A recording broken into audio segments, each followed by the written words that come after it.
upon, we will take it up. Chances ఎంతవరకు ఉన్నాయండి? మొన్నే బీపీఎల్తో మాట్లాడాం, బీపీసీఎల్ వాళ్ళు కూడా వస్తున్నారు.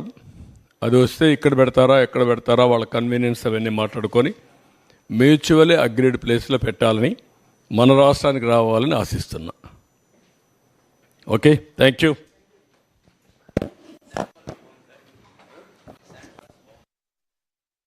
కొంతమందికి బాగాలేదు, వాళ్ళు ఏం చేయాలా? భరించలేకపోతే ఏం చెప్పాలి వాళ్ళకి? రియల్గా నాకేంటంటే రియల్గా ఆర్థిక పరిస్థితి బాగాలేదు, డబ్బులు లేవు. నిన్నే ఢిల్లీలో పోయి అందరినీ కలిసి రిక్వెస్ట్ చేసి వచ్చాను.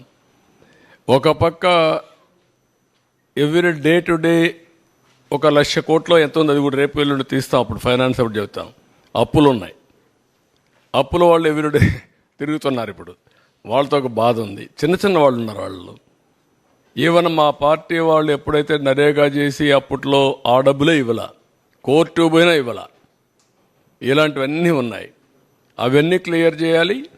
మళ్ళీ ఇప్పుడు ఈ ప్రాబ్లమ్స్ ఉన్నాయి, కానీ చెప్పిన మాట నిలబెట్టుకోవాలి కాబట్టి ఫ్రీ ఇసుక ఇచ్చాం. అందరూ ప్రజలు హ్యాపీగా ఉన్నారు. వైఎస్ఆర్ కాంగ్రెస్లో కొంతమంది మాత్రం కడుపు నొప్పి వచ్చేసింది. అది చూసిన తర్వాత ఉంటాయి సమస్యలు, ఉంటాయి. Will do it. దాన్ని ఇంకా మాస్టరైజ్ చేయాలి. ఎక్కడ ఎవ్వరు కూడా మిస్యూజ్ చేయకుండా దాన్ని ప్రాపర్గా ప్రజలకు అందే విధంగా చేయాల్సిన అవసరం ఉంది. Will do it. Thank you.